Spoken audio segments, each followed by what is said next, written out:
오늘 우리가 읽은 말씀은 아덴에서의 바울에 대한 기록입니다. 아덴은 우리가 잘 아는 아테네입니다. 바울의 선교여행 중에 아덴에서의 기록은 두 가지 두드러지는 특징이 있는데, 하나는 선교여행 중에 처음으로 혼자서 전도 활동을 하게 되었다는 점이고, 다른 하나는 하나님을 전혀 모르는 이방인들을 향한 전도가 이루어진 곳이다라는 점입니다. 정확히 말하면 사도행전에 기록된 바울의 여러 설교들이 있는데, 그 중에 하나님을 전혀 모르는 이들에게 선포한 설교가 기록된 유일한 곳이 이 아덴에서의 설교입니다. 16장의 기록에 보면 바울이 원래 계획은 계속 아시아에서 더 전도하는 것이었습니다. 그런데 바울의 바람과 달리 성령님께서 바울과 그 일행을 유럽으로 몰아가셨죠. 일명 무시아 환상이라는 그 사건을 통해서 바울이 이제 유럽 선교를 하게 되었습니다. 그러면서 그의 선교는요, 핍박과 도피의 연속이었습니다. 빌립보에서 감옥에 갇히고 데살로니가와 베레아에서 바울을 쫓아왔던 그 무리들로 인해서 피해 다니는 처지가 되었습니다. 아덴에 오기 전에 실라와 디모데도 이제 베레아에 이제 그런 우왕좌왕하는 상황 속에서 일단 베레아에 머물고 바울만 지금 아덴으로 건너오게 되는, 어떻게 보면 선교여행이 곧 도피여행과도 같은 그런 지금 바울의 선교여행이 이어지고 있는 상태입니다.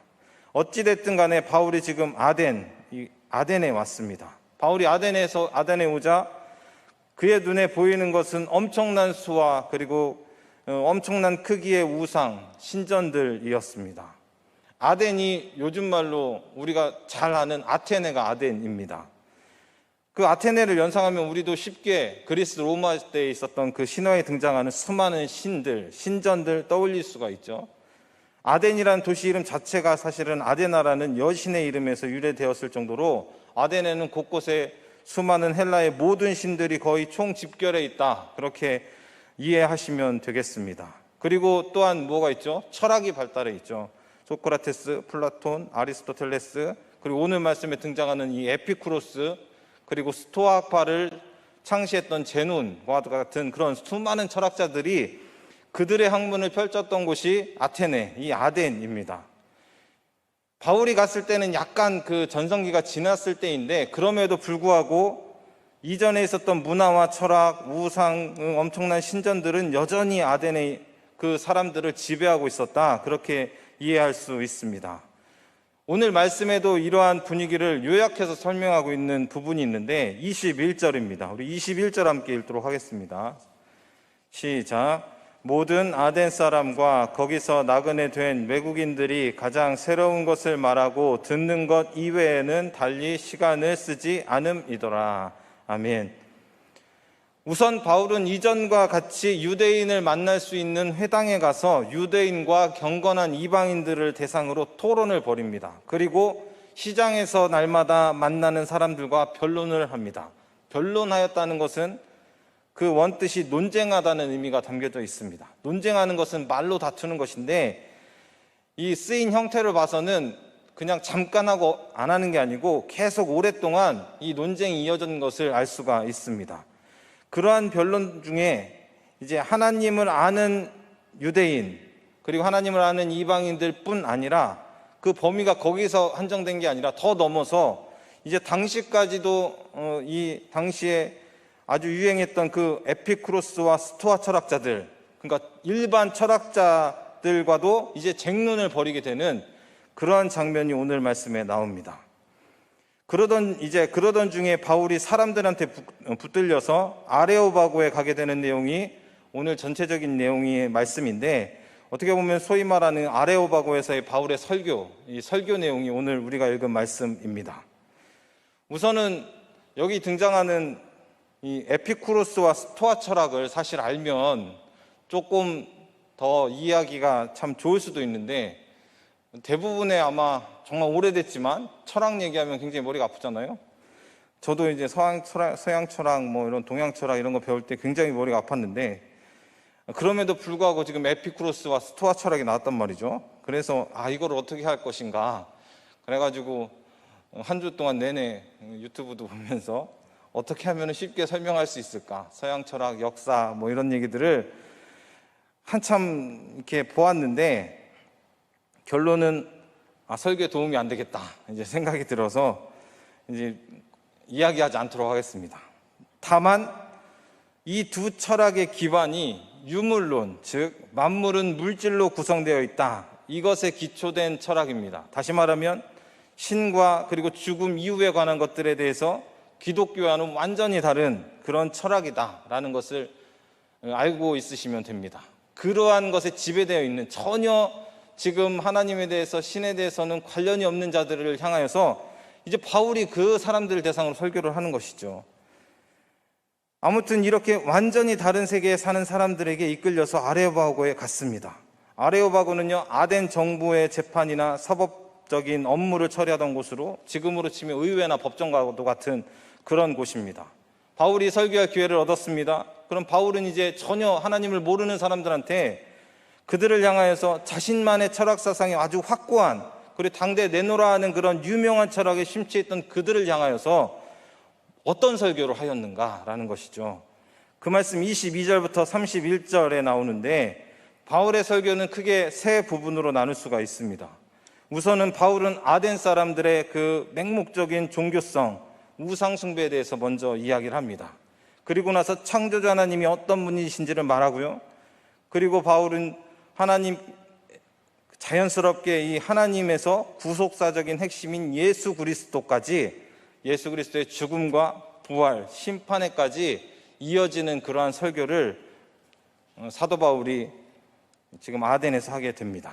조금 더 구체적으로 살펴보면요, 22절입니다. 우리 함께 22절 읽도록 하겠습니다. 시작. 바울이 아레오바고 가운데 서서 말하되, 아덴 사람들아, 너희를 보니 범사에 종교심이 많도다. 아멘. 바울은 우선 그들을 향해서 너네들 참 종교심이 많구나, 그렇게 말을 합니다. 이것을 두고 어떤 사람들은 바울이 지금 사람들 놓고 비아냥거린다 이렇게 생각할 수도 있는데, 그것이 아닙니다. 만약에 그거라면 사람들이 바울의 이야기를 안 듣겠죠. 전혀 모르는 사람이 매우 부정적으로 접근하면 누가 그 사람의 이야기를 듣겠습니까? 그러니까 부정적인 뉘앙스가 아닙니다. 오히려 종교심이 많다, 이것은요, 가장 종교적인라는 뜻을 담고 있습니다. 그러니까 그들의 종교심을 언급하면서 그들의 상황을 이해하면서 시작하는 것이죠. 그러면서 뭐라고 말합니까? 알지 못하는 신에게라는 단을 내가 보았다, 그렇게 자신이 관찰한 내용을 덧붙입니다.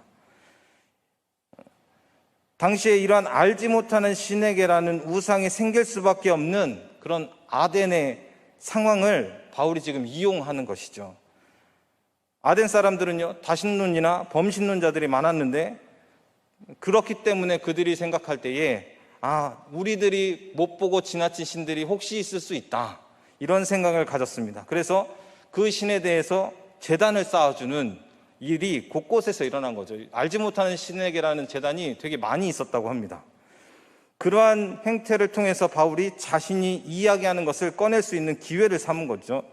그래서 그들이 알지 못하는 신에 대해서 바울이 내가 그 신에 대해서 알려주겠노라, 이제 그렇게 이야기하면서 무슨 이야기를 합니까? 창조주 하나님의 이야기를 시작한 것입니다. 바울이 말하는 창조주는 누굽니까? 우주와 그 가운데 만물을 지으신 분. 그래서 그분은 인간이 지은 전에 계시는 분이 아니다 라는 것입니다. 당시에 아덴 사람들은요, 신은요, 인간의 봉사가 절대적으로 필요했던 신입니다. 그렇기 때문에 신전을 세우고 인간의 봉사를 많이 해야 되는 그런 신인데, 바울은 무엇이라고 얘기합니까? 그런 것을 초월한 존재다. 인간의 봉사가 아니더라도 스스로 존재할 수 있는 분이다. 그것을 쭉 이야기하는 것이죠. 그러면서 26절에 뭐라고 합니까? 모든 족속은 한 혈통으로 하나님께서 한 혈통으로 창조하셨다, 그렇게 이야기합니다. 이것은 듣는 사람들한테는 굉장히 거북한 이야기인데, 왜냐하면 이것은 한 혈통 누굽니까? 이스라엘 민족을 말하는 거죠. 그런데 그 당시에 자신의 민족 외에는 다 야만인으로 생각하던 이 당시의 사람들이 볼 때는 굉장히 거북한 말로 들릴 수가 있습니다. 그럼에도 불구하고 바울은 무엇이라고 합니까? 하나님께서는 온 땅에 살게 하시고 각각의 연대를 정하시고 거주의 한계를 정하셨는데, 그 이유가 무엇인가? 하나님을 더듬어 찾아서 발견하게 하기 위해서 그렇게 하였다. 하나님께서 그렇게 하였다고 말하는 것입니다. 당시 다양한 신들처럼 그냥 있던 신, 인간과 상관없는 신, 인간의 봉사를 받아야 될 만한 그런 신, 그렇게 여기는 신들, 그런 신이 하나님은 아니고, 하나님은 누구신가?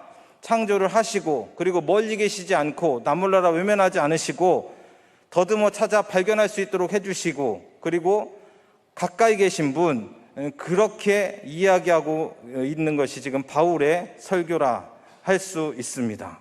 바울은 이러한 자신의 말을 이제 뒷받침할 근거로 무엇을 대냐면 그들이 가진 철학적인 지혜를 활용합니다. 28절에 보면 뭐라고 나옵니까? 우리 28절 함께 읽어보도록 하겠습니다. 시작. 우리가 그를 힘입어 살며 기동하며 존재하느니라. 너희 시인 중 어떤 사람들의 말과 같이 우리가 그의 소생이라 하니. 아멘. 우리가 그를 힘입어 살며 기동하며 존재한다. 이것은요, 당시 헬라 시인 에피메니데스의 글을 이용한 것이고요, 우리가 그의 소생이니라, 이것은요 길리기아 출신 스토아과에 속한 시인 아라투스의 작품을 인용한 것입니다. 이 두 작품이, 이 두 시인이 쓴 이 글이요, 당시에는 매우 유명한 글입니다. 그러니까 당시에 거기 있던 사람들 다 알고 있던 내용들인 것이죠. 그것을 이용해서 어떻게 하느냐? 바울이요, 본래 전하려던 메시지를 분명하게 합니다. 그들이 신관과 지금 하나님을 비교하면서 공통점을 찾으려고 시를 인용한 게 아니고, 그게 아닙니다. 그냥 그 개념을 이용하여서 하나님에 대해서 더 그들이 귀에 들리게 설명하고 있는 것입니다. 정리하면 무엇이죠? 그들의 생각과 전혀 정반대인 하나님께서 창조주로 인간보다 더 못한 금이나 은이나 돌에 사람의 기술을 더 얹어서 만든 신, 그런 것으로는 하나님이 계시지 않는 거죠. 그것에 머무르는 것은 어리석은 것이다. 그렇게 이야기하는 것입니다. 바울은 이러한 인간의 삶과 그리고 자연 가운데 함께 하시고 운행하시는 하나님을 설명하면서 결국 무엇을 설명합니까? 그것이 끝이 아니고요, 결국에는 복음의 핵심을 이야기합니다. 30절부터 31절 읽도록 하겠습니다. 30절, 31절입니다. 시작. 알지 못하던 시대에는 하나님이 간구하셨거니와 이제는 어디든지 사람에게 다 명하사 회개하라 하셨으니 이는 정하신 사람으로 하여금 천하를 공의로 심판할 날을 작정하시고 이에 그를 죽은 자 가운데서 다시 살리신 것으로 모든 사람에게 믿을 만한 증거를 주셨음이니라 하니라. 아멘. 알지 못하던 시대에는 하나님이 간구하셨다. 이게 쉬운 성경에는 사람들이 하나님을 알지 못했던 시대에는 하나님께서 눈 감아주셨다, 이렇게 이제 번역을 하였는데, 더 정확한 의미로는요, 하나님의 자비로 마땅히 받을 심판을 아직 내리지 않으셨다, 이렇게 이해하는 것이 좋습니다. 그러나 중요한 것이 무엇입니까? 이제는 정하신 사람이 오셨다. 그것이 누구십니까? 예수 그리스도이십니다. 바울은요, 예수 그리스도의 죽음과 부활 이야기하고요, 공의로 작정한 날, 그날 심판을 이야기하죠. 심판을 이야기하고, 그리고 믿는 자의 부활까지 그들을 향하여 선포하였습니다. 이렇게 바울이 설교를 하니까 반응들이 제각각이었는데, 가장 먼저 있었던 반응이 무엇이죠? 조롱입니다. 왜냐하면 처음부터 이야기했듯이 그들의 가진 철학적인 사상은 너무나 다른 겁니다. 신적인 생각과 창조주 하나님, 부활하시고 심판하시는 이 예수님, 이런 예수님의 개념은 너무나 다른 것입니다. 그렇기 때문에 조롱하는 이들이 많았습니다. 그러나 그럼에도 불구하고 어떤 이들이 있습니까? 다시 듣겠다, 이렇게 이야기하는 사람들이 또 나타났습니다. 그리고 더욱더 소수이지만 또 무엇이 있었습니까? 바울의 말을 듣고 예수 그리스도를 믿는 자들 또한 나타났다라는 사실입니다. 아레오바고의 관리 디오누시오, 다말이라는 여자, 그들과 몇 사람이 더 예수 그리스도를 믿게 되었다, 그런 열매가 나타난 곳이 바로 아덴에서의 바울의 설교입니다. 지금까지 아덴에서 바울이 어떻게 설교를 하였는지, 어떻게 전도를 하였는지 우리가 살펴보았는데, 아덴에서도 역시 유대인의 회당이 있었고요. 그리고 하나님을 아는 그런 이방인들도 있었습니다. 그래서 바울은 그들을 향해서 복음을 전했고, 거기에 더하여서 전혀 알지 못하는 그런 하나님을 알지도 못하는 사람들을 향해서도 바울은 복음을 전했다는 것을 우리가 기억하시기를 바랍니다. 그러고서 바울이 어떤 자세로 복음을 전했는지 그것이 매우 중요한데, 오늘 말씀을 정리하면 무엇이겠습니까? 바울은요, 상대방을 인정하고 배려는 하지만 복음의 본질은 양보하지 않는 자세로 그렇게 전도를 한 것을 우리가 알 수가 있습니다. 바울에게 아덴의 첫인상이 정말 불쾌했습니다. 분노할 정도로 불쾌했죠. 그래서 다른 데 같았으면 아마 굉장히 강하게 이렇게 나아갈 수도 있었을 텐데, 수많은 우상, 신전들을 가득한 것을 보고 격분하여서 그렇게 밀어붙일 수도 있었지만, 바울은요, 그것보다는 오히려 그러한 것들을 좀 인정해 주면서 다음 말을 들을 수 있도록 유도하였다는 것을 우리가 말씀을 통해서 알 수가 있습니다. 오늘 말씀을 통해서 우리가, 특히 우리 성도님들이 선교와 전도에 대해서 여러 가지 생각이나 자신의 자세를 되돌아볼 수 있는 그런 기회를 삼았으면 좋겠습니다. 먼저 무엇을 우리가 한번 돌아볼까요? 먼저는 들을 수 있는 환경을 만들어야 된다라는 것을 우리가 생각해 볼 필요가 있습니다. 다른 말로 무엇이냐면, 들을 수 있는 환경을 파괴해서는 안 된다라는 것입니다. 바울이 격분하였는데 그들과 변론하였다는 거죠. 싸운 게 아니라 변론하였다는 것입니다. 그리고 말씀을 전했다는 것이죠. 들을 수 있도록 상대방을 배려하고요, 상대방이 이해할 수 있는 접근을 하려고 애를 썼다는 것입니다. 종교심을 건드리고 알지 못하는 신에게라는 단어를 언급하고, 그리고 그들이 잘 아는 시인들의 말을 인용하는 것, 그렇게 해서 바울의 이야기를 계속해서 들을 수 있도록 해주었다는 것입니다. 그들이 공감하는 것까지는 아니어도 무슨 이야기를 하는지 계속 한번 들어보자, 이러한 상태로 계속 만들어 주었다는 것이 매우 중요합니다. 우리는 때로는 내 것이 맞으니까, 내 것이 지금 진리니까, 성경이 진리니까 무조건 이렇게 싸우려고 들을 수가 있다는 거죠. 특히 정말 말도 안 되는 것을 이야기할 때는 이야기가 안 되는 경우들도 많이 있는데, 사실 지금 바울의 상황은 정말 말도 안 되는 상황임에도 불구하고 계속해서 지금 복음의 진리를 들을 수 있도록 만들어 주었다는 것을 우리가 한번 돌아볼 필요가 있습니다. 물론 이단을 상대할 때는 조금 다릅니다. 디도서 3장 10절에 보면 이단에 속한 사람은 한두 번 훈계하고 멀리하라, 이런 말씀이 있는데, 저는 오히려 한 번이라도 접촉하는 것조차 금하는 것을 권면드립니다. 이단은 그렇고, 대신 다른 사람들에게 복음을 증거할 때 상대방을 배려할 수 있는 그런 우리 성도님들 되었으면 좋겠습니다. 그 다음으로는 무엇입니까? 결국 바울과 같이 무엇을 증거해야 되는가? 예수 그리스도를 전해야 되는 것이죠. 전도에 관해서 여러 가지 방법이 있지만 관계 전도를 가장 선호합니다. 그렇죠? 이렇게 친해지고, 그래서 직접 전도하는 것은 효과가 없다. 길거리나 아니면 학교 앞이나 이런 데 나가서 전도하는 것은 효율성이 떨어진다.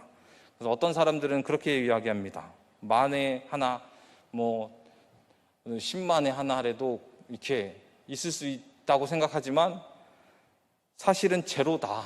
오히려 마이너스다. 절대로 열매가 없다. 이렇게 이야기하는 사람조차 있습니다. 더군다나 코로나19로 인해서 사실상 직접 전도는 거의 어려운 상황이 되었죠.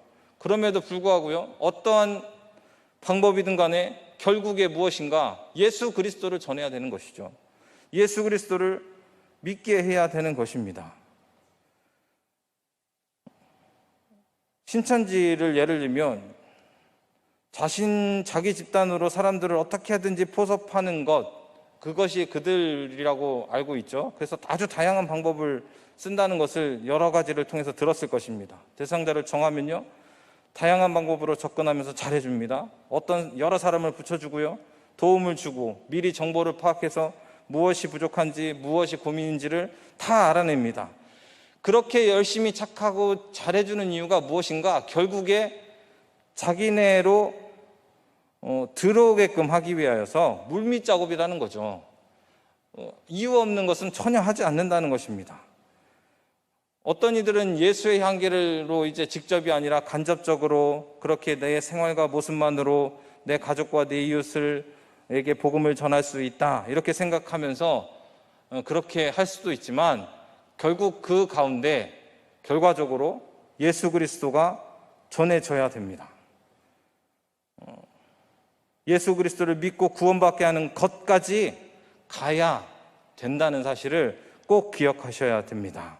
우리 성도님들이 이 어려운 시대지만 이것을 잊지 않고 상황에 따라서 복음을 증거하려고 애쓰는 우리 성도님들 되었으면 좋겠습니다. 그러려면 결국 무엇이 필요한가? 바울이 가진 복음에 대한 열심이 있어야 됩니다.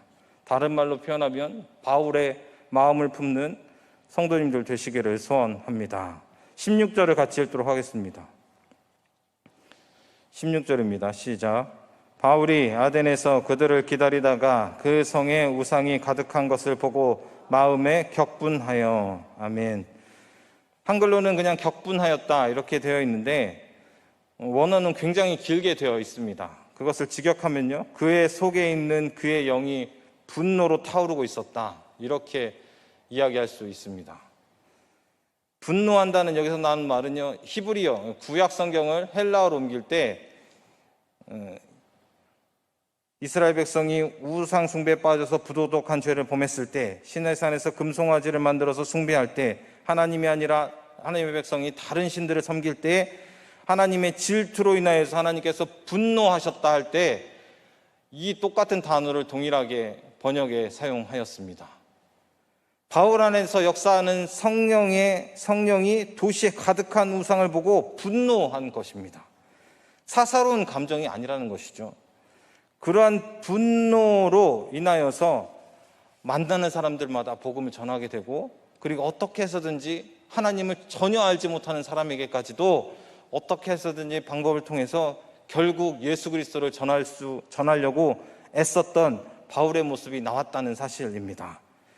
지금 이 순간에서도 우리는 복음을 증거하기가 너무나 어려운 시대에 살고 있습니다. 선교 헌신 예배를 우리가 함께 드리면서 참 어울리지 않는, 어떻게 보면 시대와 굉장히 어울리지 않는 예배라고 할 수가 있는데, 그럼에도 우리가 사도 바울의 이 모습을 보면서 정말 어려운 상황에서도 사도 바울은 예수 그리스도를 증거하였다라는 것을 기억하면서 우리 안에도 그러한 열정과 그러한 바울의 마음을 품고 복음을 증거할 수 있는 모습들이 우리 성도님들에게 있기를 원합니다. 두 손 두 발 움직일 수 없는 상황이죠.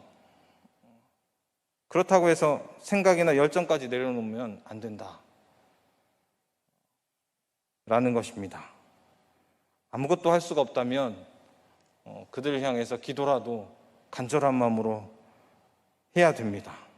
의무가 아니라 우리 속에서 역사하시는 성령님의 그 분노로 인하여서 불쌍한 마음을 품고 그렇게 복음을 증거할 수 있는 그러한 열심이 우리 성도님들에게 가득하기를 소원합니다. 함께 기도하도록 하겠습니다.